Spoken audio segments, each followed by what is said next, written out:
on, everybody? It's your buddy, it's your pal Spaz Phoenix, the YWC Reality Check, and this is WWE Last Week, your weekly look back at the week that was in the WWE. Gonna get the house cleaning out of the way first. If you're finding me for the first time and you're on YouTube, you want to find me in an audio platform, go to all of your favorite audio platforms and search Spaz Phoenix Podcast. Also go to Rumble and search Spaz Phoenix Podcast. If you're listening to me on an audio platform or on Rumble, you can find me on YouTube also by searching Spaz Phoenix. You can find Spaz Phoenix and Spaz Phoenix with a 1 on Twitter. You can find Spaz Phoenix on Instagram, and you can find the Spaz Phoenix Podcast Facebook group, obviously, on Facebook. I haven't plugged the socials in a while, so we'll get that out of the way right away. And if you're wondering, yes, I saw Halloween Havoc. Yes, we are going to talk deeply about that at some point, but I'm probably going to throw it into this week's NXT review, so it won't impact too much on this week, because as you know, once NXT got good again, I separated it off into its own little thing, and WWE Last Week is about WWE at the end of the day. And I will say, there's two things happening right now. There's, here, have a plate of new things that we're going to start doing, and on the other side, there's also, yes, we're building towards Crown Jewel. And yes, when you mention Crown Jewel, you have to mention all the terrible things that come with Crown Jewel, and you can't say anything good about Crown Jewel, even if the show itself, the actual show, the actual wrestling program is good. You're not allowed to say that. Now, much like Halloween Havoc, I'm predicting that Crown Jewel is going to be a lot more fun than good. But if it ends up being awesome, I'm going to say that it's awesome. Yes, it happened in unfortunate circumstances, I will say, but it doesn't stop it from being good. This is what I will say is the Benoit effect. And if you'll excuse me, a little bit of a controversial tangent for a moment, absolutely understand why they would eliminate Chris Benoit from the history of the WWE. His condition, what he did, how he left this world, and all those types of things are something we absolutely don't want associated with wrestling whatsoever. 100% understand that. But when you think about it, when you think about how many other stars had their best matches with Chris Benoit, this deletion meant some of their best work never existing. And that is a downside. Now, it's not a downside enough for me to all of a sudden say, let's just forget what Chris Benoit did. That is absolutely not my point. But the deletion of Chris Benoit took significant bites out of the recorded careers of a lot of people. And that's not to be too dramatic, but that's sort of what happens here. If you get a fantastic 5-star, I mean, if they were still in WWE, if you had an hour-long Iron match between Daniel Bryan and CM Punk that was, 10 stars in the Tokyo Dome, except not the Tokyo Dome, and it happened in Saudi Arabia, nobody would ever give it the credit that it deserves. Now, again, am I sitting here to defend all the behind-the-scenes stuff that goes on between WWE and the Kingdom of Saudi Arabia? Of course not. I'm not an idiot. I'm aware. But it very much is it's not a separate the art from the artist thing. It's a separate the art and the artist from the politics thing. And if you guys aren't on board with me on that, I guess I get it, but be aware that this is my outlook going forward. So when I say I'm looking forward to Crown Jewel, I'm looking forward to Crown Jewel the show. I don't know if I can be any clearer than that. I've taken a lot of shit on Twitter the past couple of days for that take. But anyways, let's talk about Raw and SmackDown. Raw started with a cold open. It was actually mid-promo, which I get what they're trying to do. It's a hectic thing. When Raw was in Toronto, they started, and Rollins and Riddle were mid-brawl. And I think that we're even going back to watch it on TV after I got home from the show, I think that worked because, yeah, you can have a fight in the back. I mean, just ask all the EVPs in AEW that decided to barge in on CM Punk. You can have something like that happening backstage that's not strictly within the context of the show.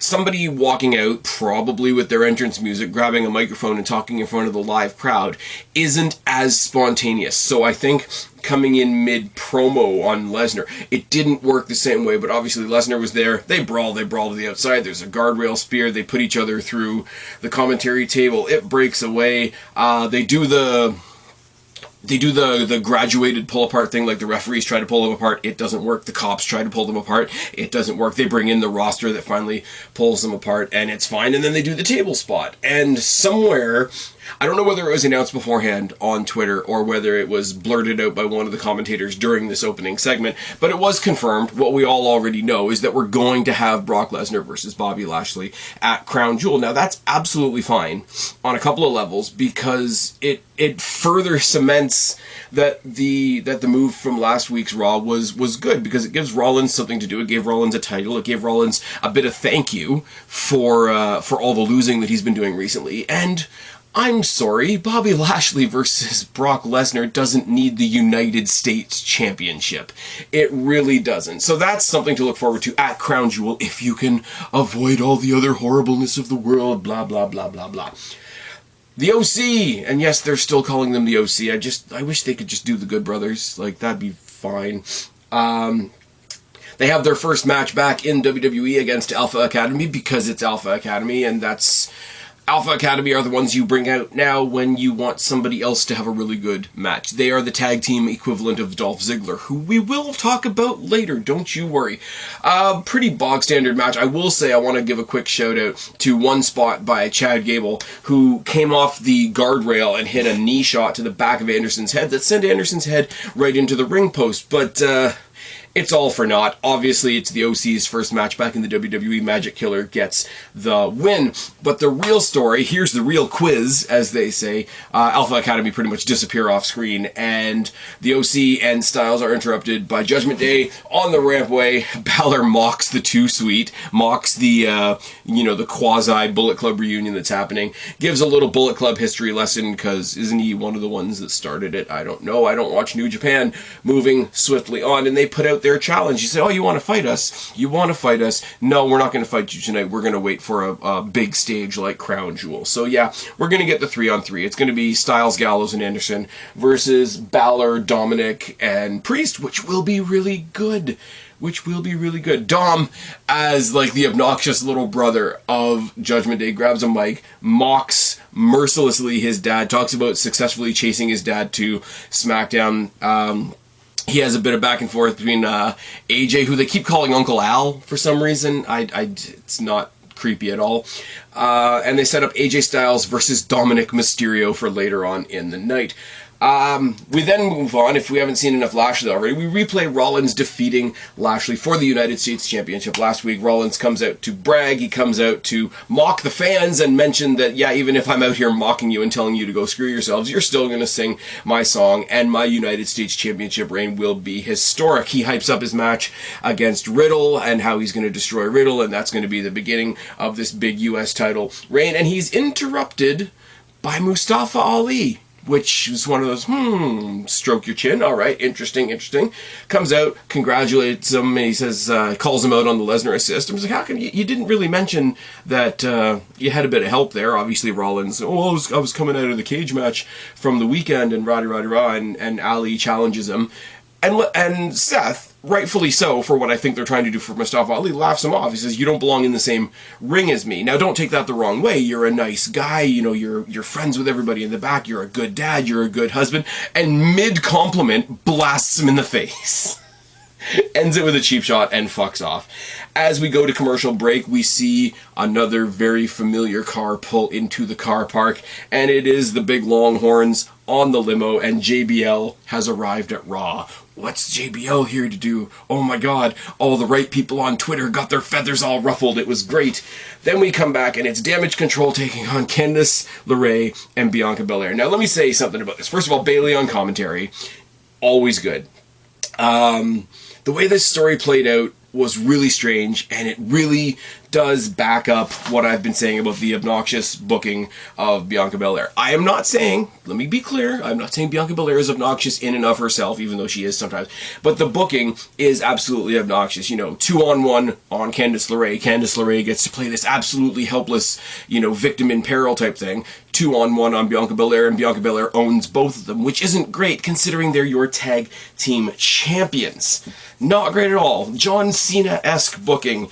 She turns her attention, brawls with Bayley on the outside. There's a double pump handle slam backbreaker thing on Candice, and newly returned Candice LeRae loses to the tag team champions, to be fair, but because Bianca Belair walked away from the match to have a feud with Bayley on commentary. Not great. Not great at all. The tag team champions get to win, so you didn't bury the tag team champions. That's good. Candice LeRae was left out there like a piece of meat on the hook, and Bianca Belair literally, through her actions, told you how seriously you should take this match. And that's not great. Damage Control get the win. That's never going to hurt my feelings. They're a great group. They're going underrated, and they're getting all kinds of flack that they shouldn't be getting. It's fine.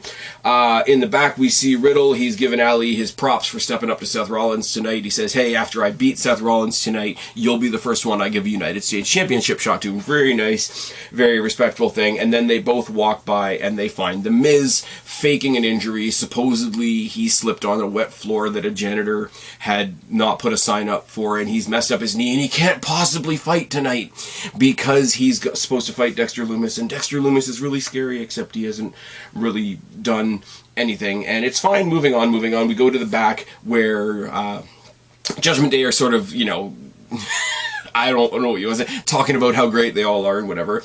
And then Cora Jade from NXT walks in. Now, this has all happened, and the pay-per-view has already happened, and we don't really need to talk about it too much. But Cora Jade recruits Rhea Ripley to be Roxanne Perez's Pick Your Poison opponent on NXT. Now, if you want my full thoughts on that, the NXT review for last week is already up. You can check it out. Cole's Notes version of that is really, really, really awesome to see Rhea Ripley back in the ring. We know she was going through some physical stuff, and the character stuff that she's done, even while rehabbing whatever physical stuff she was dealing with, has been great. So really awesome to see her back in the ring. Interesting choice to have her make her in-ring return on NXT as opposed to on the main roster, but goddamn, if Bayley doesn't take that title off Belair, it should be Rhea Ripley, because not only does she fucking deserve it, not only is it long overdue, but Judgment Day need to pick up something. They need to pick up something tangible. And Rhea Ripley, sort of, I hate that they're saying it like this, but being the mommy of the group, being the first one to pick up gold, would be a nice, interesting little touch. Obviously, Cora Jade and Rhea Ripley being friends because they're both snarky dickheads also works quite well. JBL comes out to make his big announcement. First of all, he celebrates Rey being sent to SmackDown. I love long-term storytelling JBL because to this day he still hates Rey Mysterio. That's fucking great. He introduces Corbin to Raw. Not Happy Corbin, not sad mopey Corbin, not King Corbin or General Manager Corbin or anything else. Baron Corbin in the worst wrestling gear you could possibly imagine. It looks like black and poo colored. If you guys have seen it, you guys already know. Somebody did a side-by-side and showed that it was similar to an old ring attire that Nyla Rose used to have, and I'm just like, I'm leaving that one alone. 100% leaving that one alone.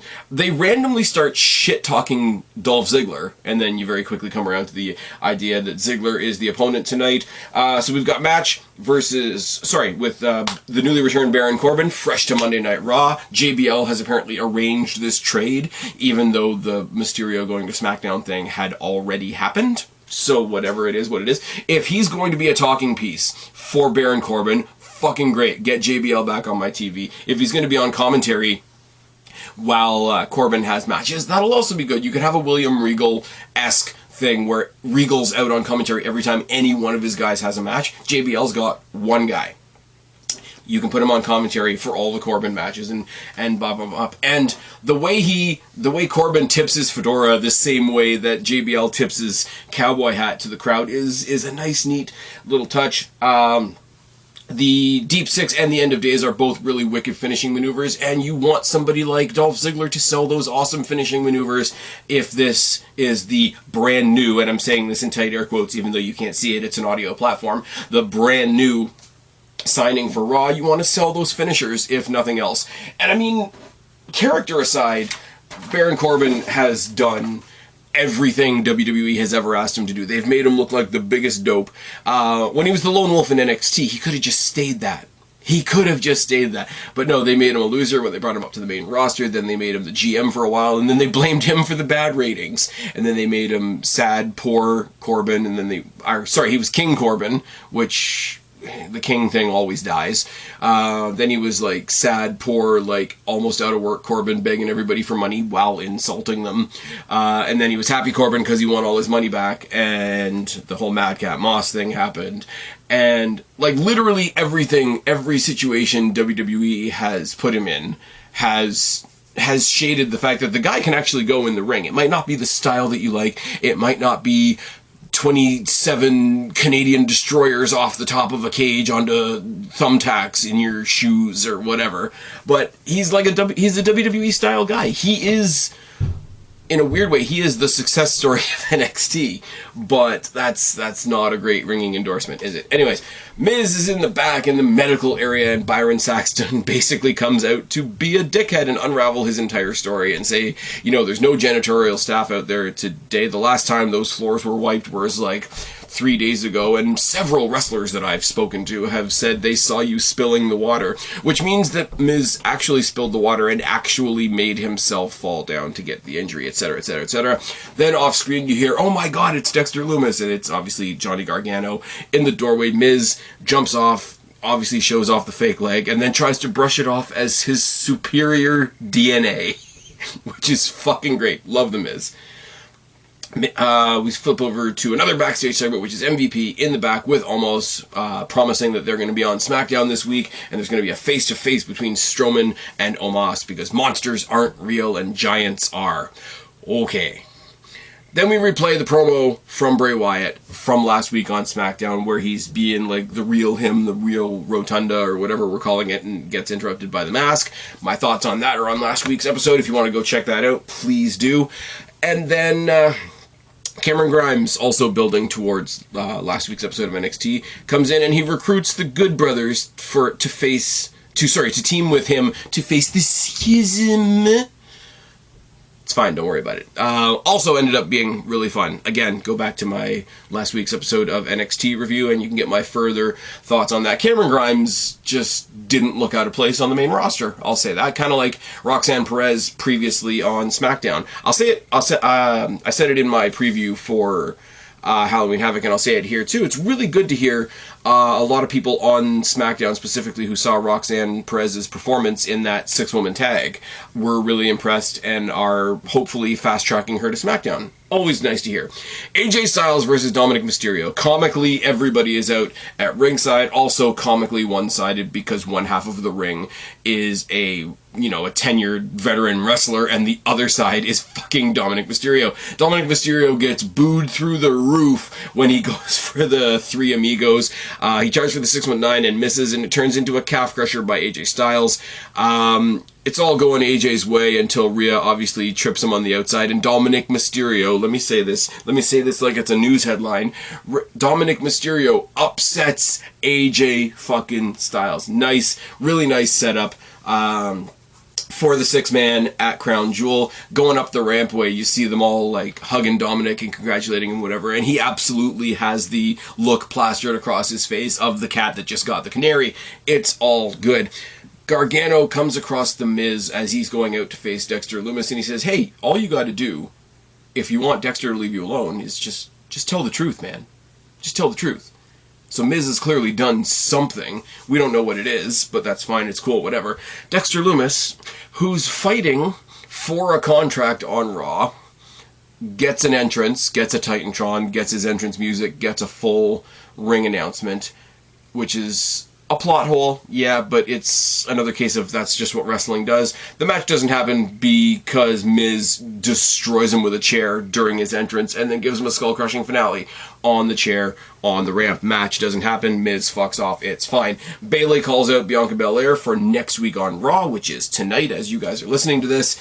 I still don't know 100% because people have said it both ways. I don't know whether this is a title match, a contenders match, a qualifying match.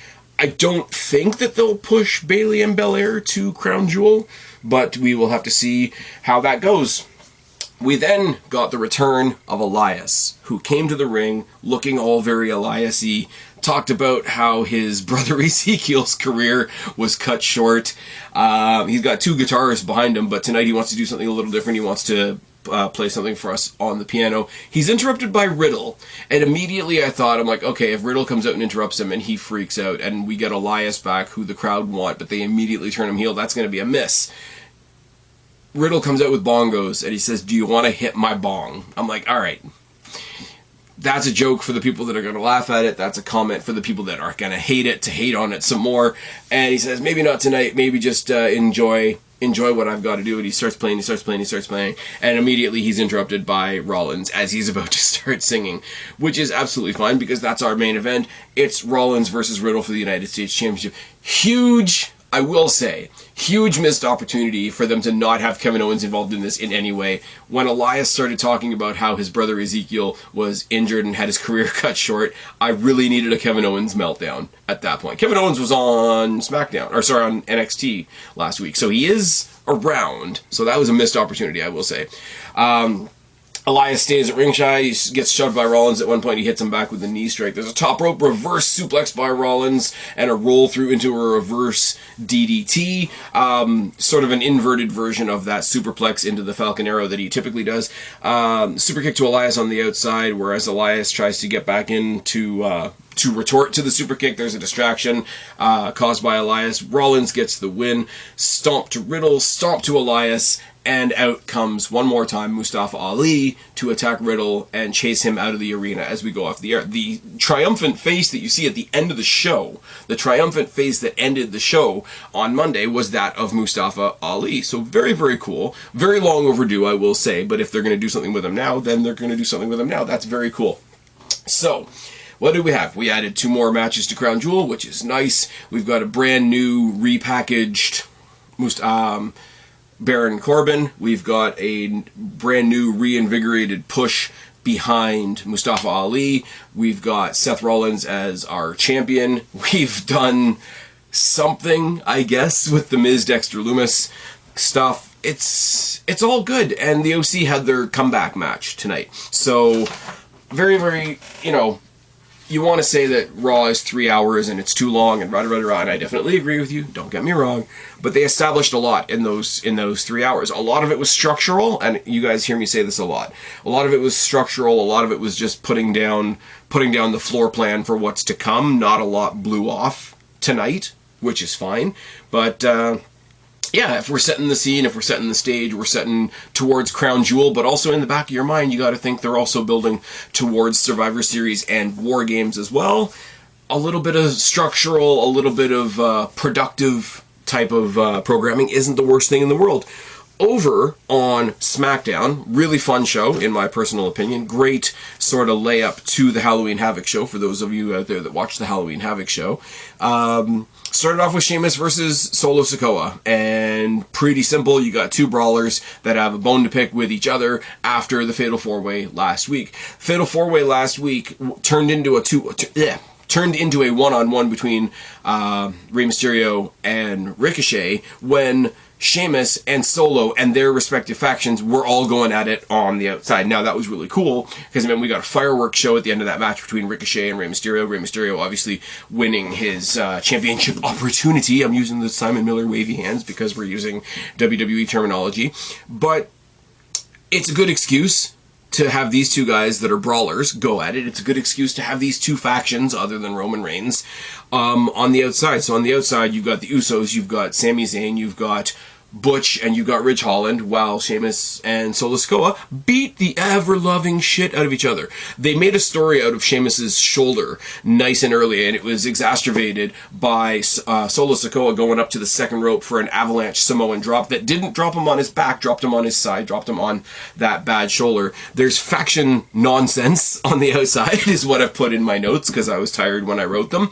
And I think Solo got the win, but it's almost not the point. They take out Butch, they take out Ridge, and then there's a 4-on-1 beatdown on Sheamus. They pin him. They pin his arm against the steel steps in a chair and Pillmanize it with another chair. So you leave the opening segment with all 4 members of the Bloodline, and not even any real hostility between Jay and Sammy in the early going. Just the 4 of them, standing tall over a hard hitter like Sheamus is it's a big trophy for the bloodline, I guess you could say. It's like they're silently saying, hey Roman, did we do good? Look at us, did we look good?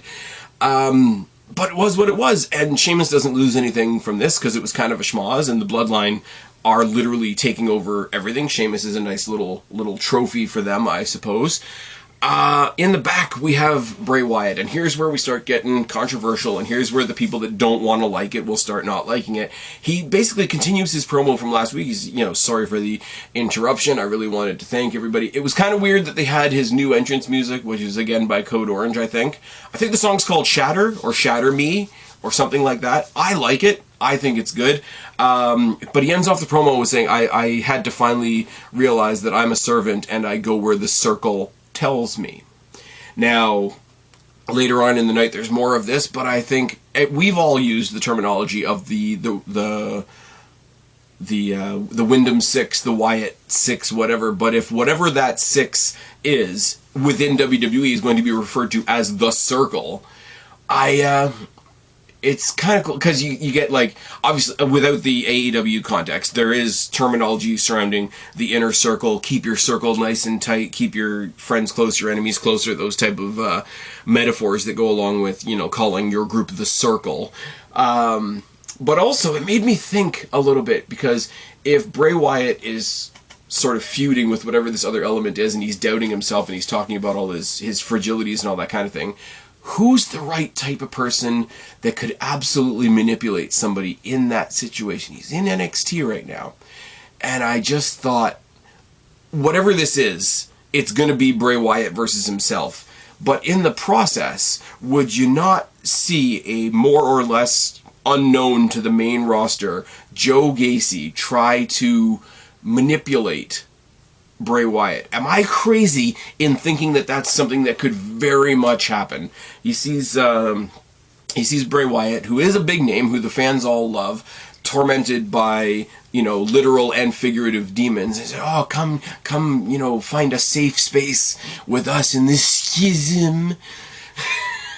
I think that could be really great. And then the other masked character comes in and absolutely kills Joe Gacy, and it's fine because he's an SJW, and SJW character do what SJW character do. But anyways, that was a very short backstage thing. The music thing was cool. The sound wasn't done very well, so sometimes the lyrics were sort of going over what he was saying. That could be done better, but in theory, it's all good. In the back, the Bloodline are celebrating the way that they took out Sheamus tonight. It's revealed by commentary later on that he has a fracture of his arm. I don't know what the fuck that means, but it's fictional at the end of the day. And Jey Uso's getting all hyped up. It's like, oh, we're not done tonight. We're not done tonight. We gotta take out Logan Paul and send a message because he's gonna be here later tonight. And Sami says to him, look, Roman called me earlier today. We gotta leave him alone. We can't answer anything he says, anything he does. Which kind of makes sense, because if there's absolutely no response to Logan Paul, then it shows how little Roman thinks of him, or how little a threat he sees him as, which is absolutely cool. The fact that the message is delivered through Sami Zayn obviously pushes that story forward. Jey Uso kind of leaves saying, we'll see. But everybody else, the whole idea that the whole time they're talking, Jimmy and Solo are like, yeah, he's probably right. Yep, he's probably right. Boss says no, we don't do it. Okay, fine, cool. Liv Morgan versus Sonya Deville was a lot of fun for me for a lot of reasons.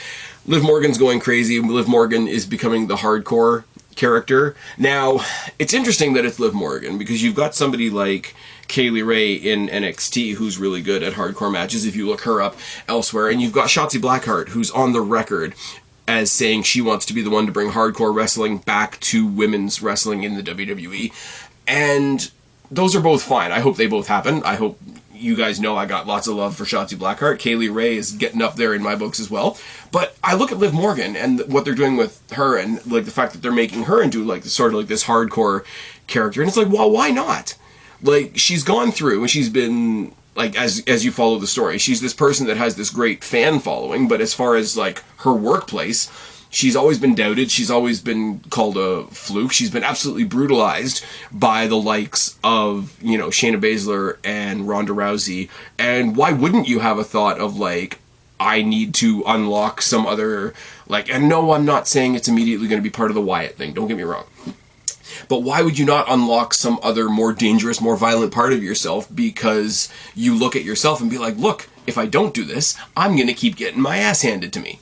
Like, it does make sense. And if you're going to do a hardcore, like, what is there to say that she couldn't be the hardcore chick in WWE? So the people that are, like, immediately against this, I got to question you a little bit. Again, on the other side of the coin, you guys know what I'm going to say. Sonya Deville doesn't get used nearly enough. The way she was highlighted on NXT for a little bit there as possibly being part of Toxic Attraction was really cool, but I don't think they're going anywhere with that now that Mandy Rose is back. And just nice to see her on TV. Just nice to see her being used, and she was really good. Stiff shots from Sonya Deville in this match as well. They get counted out, they brawl to the outside, and Liv is just ragdolling her around the outside of the ringside area. They get counted out, but not to be outdone, Liv Morgan gets back in the ring, fills the ring with chairs, and then hits a avalanche superplex onto the pile of chairs to end the segment. Very nice, just a little, well, I couldn't pin you, but here's something I can do that would have pinned you. Interesting little bit there. She's more focused on the violence than she is on winning or losing the match, which isn't always the greatest thing in the world, but it is what it is. Next up, it was video package time. We had a video package on LA Knight, which is basically highlights of him from NXT and more like, hey, this is what you can expect from this guy, and another video around the campfire about the Viking Raiders doing Viking Raider stuff. It's obviously voiced over by Sarah Logan. She's obviously, hopefully, going to be part of the, I hate to say it like this, but part of the package when she comes back to, when they come back to SmackDown. I hope she's not just there at the ringside area, like, while they have matches. I hope she gets back in the ring. Like, I know they just had a kid not too long ago, and she was released, and those two things sort of went hand in hand, and all that kind of thing. But Sarah Logan, like, I don't think Sarah Logan's going to set the world on fire, but she's more than capable, and you don't get better unless you keep doing what you're doing, is a super simplistic way to put it, but it's fine. And, I don't want to get political here, I really don't. It's very, very strange, people that are saying, oh, she shouldn't have a career because I don't agree with her politically. She voted for the other guy, so therefore she doesn't deserve to earn a living. That's fucked up. Stop doing it. The other side of the coin is, too, and where I can get, like, wrestling political, is they're giving a push to Liv Morgan. They could give a push to Sarah Logan. And when the time is right, you could bring back the third part of the Riot Squad, and it wouldn't hurt my feelings at all, because they ain't doing fuck all with Ruby Soho in AEW. I'm sorry. Like, there are some people that are, like, questionable. I will say, where AEW got a bit of flack, and I don't get it, and I will stand up for AEW, because I believe AEW are right in this case. There was the match in Toronto, between Athena and Jody Threat, who is somebody who I'm familiar with, because, yes, I've seen her at Destiny. Check it off your Spaz Phoenix bucket list.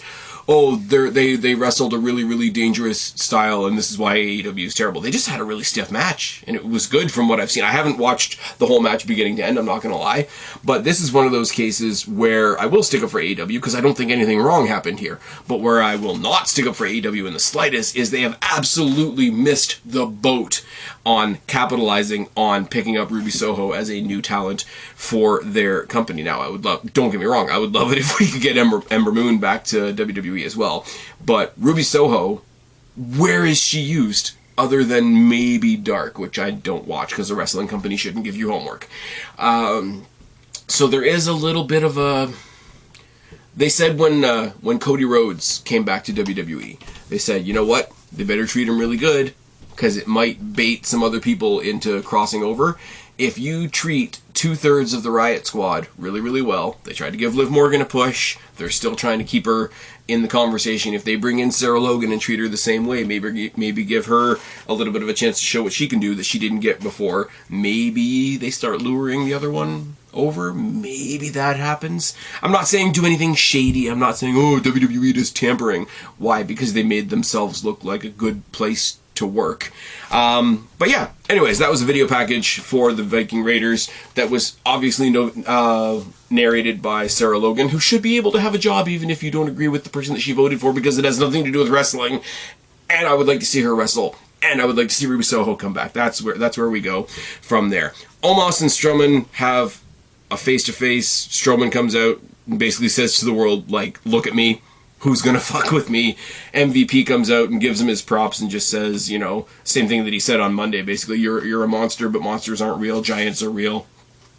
Omos comes down to the ring and chucks Strowman out of the ring, which as a visual is pretty impactful. They basically solidify the challenge for Crown Jewel, and it wasn't any more than what it needed to be. Drew McIntyre is getting interviewed in the back about the car accident last week. He said, yeah, you know, I had to go to WWE corporate, and they gave me a little bit of a bollocking, you know, and if I don't, you know, if we don't behave ourselves, there's going to be further repercussions, and all very, very vague, very, very vague. But we all did agree that this issue between me and Karrion Kross has to end, and it's going to end at Crown Jewel in a fucking cage match, which is going to be awesome. Damage Control versus Shotzi and Raquel. Damage Control retain. It's not much to write home about, but if you follow me on Twitter, you would have seen my little theory about what's going on right now. Is when you have a tag team, especially within a bigger group, like you see the Bloodline, and yes, I'm going to use Bloodline as the example. Within the Bloodline, you can always tell that Jay and Jimmy are the tag team. Not only because they're twins, not only because they're brothers, not only because they're champions, but they dress alike, they look alike, their styles are alike, and whatever. So, the whole superficial thing of dress like a team does matter. Now, look at what's happening right now. The current whatever you want to call them. Apparently they're getting new belts soon, but the current WWE Women's Tag Team Championships are white, gold, and a little bit of black. Dakota Kai and Io Sky are both from NXT, who now, in this current iteration, are white, gold, and black. So what do? They come out in matching ring gear as a team that is white, gold, and black. I think that's fucking brilliant. Personally, they get a win because Bayley was fucking around, and it is what it is. I mean, Shotzi and Raquel are great, but it is the story of, hey, here's a team, here's two singles people trying to be a team. I don't know what the story is with Aaliyah. Apparently she's injured and Shotzi was brought in a pinch, so I don't know whether the actual tag team victory may come when Aaliyah comes back, because I would love to see Shotzi branch off as a singles something. Once they realized how stupid it was making her a heel, they almost immediately threw her into this team with Raquel Rodriguez, which I like both of them, but they don't work as a team. They're two individuals. It would be like, I like The Rock, I like CM Punk. I don't necessarily need to see them as tag team champions. It's that kind of situation. Ronda Rousey gets asked if she's going to do an open challenge on SmackDown for the Women's Championship. She says, no, I do the open challenges when I want to, which is why I'm going to stand here right now and advertise that I'm doing an open challenge next week. I really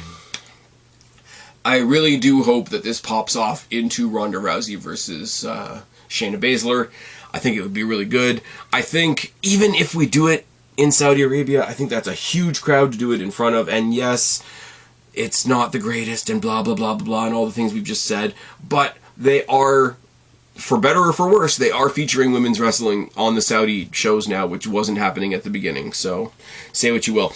Then we go to the back and we see a bunch of like sketchy static and the mask from Bray Wyatt's return, and then it's not a mask anymore. It's just a really close up of some dude's face with the twisted mustache, whatever you want to call it, like the Waluigi Disney villain pointy mustache, and he just says, "Well, howdy," and that's it, and it cuts out. Now, apparently, there's a character coming along called Uncle Howdy that is supposed to be a tribute to Luke Harper. I don't quite understand that, but it is what it is. But this is going to be like the overarching villainous persona of Bray Wyatt. Apparently Vincent, who I know from Honor No More, when Honor No More came to Impact, apparently Vincent is involved in this in some capacity, which is fine, I guess. I don't really know what he can contribute to the goings on, but I'm willing to have a look at it. But this is it's a slow build, and people are already looking to cut it apart when you don't even know what it is yet. So it's very, very strange. Very, very, very strange. Legado del Fantasma are in the back in the lounge the same way they used to be in NXT, and they introduced the new... This is important. They introduced the newest member of Legado del Fantasma, Zelina Vega. Now, everybody, when they debuted on the main roster, they all freaked out because this isn't Legado, because Legado had Elektra Lopez, and they must think we're dumb that, you know, they can just swap out the women and we wouldn't notice. No, they're like, no, this is a brand new addition to the group. Here she is. She's awesome. She's going to help us be awesome, and, you know, cheers all around, and they take a few stabs at Hit Row, and then they immediately go to a shot of Hit Row watching the promo, and I say, well, you know, these guys always play the numbers game, but BFAB has a plan for next week. And then eventually, later on in the show, we do find out that it is all three members of Legado del Fantasma. So we're going to get Santos Escobar's in-ring debut. But it's all three members of Legado del Fantasma versus Hit Row and a mystery person. Now, here's the thing. A lot of people, I've seen this flying around a lot on Twitter, a lot of people are thinking that this is going to be Xavier Woods, because there's been a lot of pictures of Xavier Woods and Zelina Vega floating around from when they became king and queen of the ring. That's a really loose thread to pull, but also the king and the queen of the ring were crowned at the last Saudi Arabia show, and the Saudi Arabia show coming up is what we're advertising right now. So that's not out of the realm of possibility. I would love this. If AEW wasn't a thing, and if I didn't know that Swerve was like fully contracted over there, I would say this would be where you introduce Swerve Scott, and then like Hit Row is complete, so to speak. But I don't know who this is going to be. I'm thinking it's just going to be somebody fun. Maybe one of the New Day, who they've interacted with already. Maybe one of the Street Profits, who they've already interacted with. There's a part of me that thinks it might be Ricochet, because that'd be a lot of fun. Santos Escobar and Ricochet getting in the same ring together would be interesting. But I don't know. Let me know down in the box below. We've got 5 days till Friday, and a lot of time to sort of speculate as to who we think Hit Row's third member for that six-man tag will be. Rey Mysterio versus Ludwig Kaiser was not much to write home about, I'm not going to lie. It's obviously building towards Rey Mysterio versus Gunther, which, to set people's mind at ease, is in fact not happening at Crown Jewel. It's actually happening 2 weeks from now on that episode of SmackDown. So it'll be the SmackDown after Crown Jewel, which is fine. I'm sure one or both of them have a pretty strong opinion about the Crown Jewel and the surrounding issues and whatnot. But Gunther and Vinci are on the outside trying to double-team Rey Mysterio. Rey Mysterio throws a chair at Gunther. He swats it away. It hits the ground. The referee's not looking. Rey Mysterio does the Eddie Guerrero fake out and gets Gunther and Vinci removed from ringside. And because Rey Mysterio's the one building to a title shot, he gets the obvious win over the lower member of the persons. They are doing factions. WWE are doing factions. Factions are a good thing, whatever. But they're getting into a bit of the AEW trap of like, oh, here's Guy A from this group and Guy A from this group, and we need to promote the match that they have coming up at the pay-per-view. So let's have Guy A from this group fight Guy Z from this group like that's at all a competitive match, and not pretend that the outcome is pretty obvious. I mean, it's fine. Like, Ludwig Kaiser in the ring is great. Don't get me wrong. Rey Mysterio is Rey Mysterio, and there's not much else needs to be said about that. But, like my notes just say, Rey gets the obvious win after the distractions are removed. Now, are they going to do some kind of stipulation in 2 weeks where Kaiser and Vinci are not allowed at ringside, and it's going to be Rey versus Gunther one-on-one? Because that's still, like, 1-on-1.5 if you look at the two of them. I will say, earlier we had the face-to-face between Strowman and Omos, and Strowman is silly big and makes everybody else look tiny, and then Omos makes Strowman look small because he's silly big. Excuse me. Talking too fast for my own good. And the closing segment was sort of by the numbers. Logan Paul comes out. He makes a whole lot of jokes about, like, talking to the hard cam.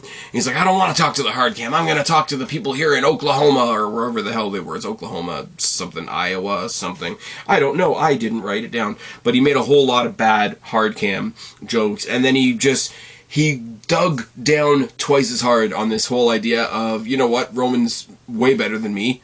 I can win because I'm going to get in one lucky shot.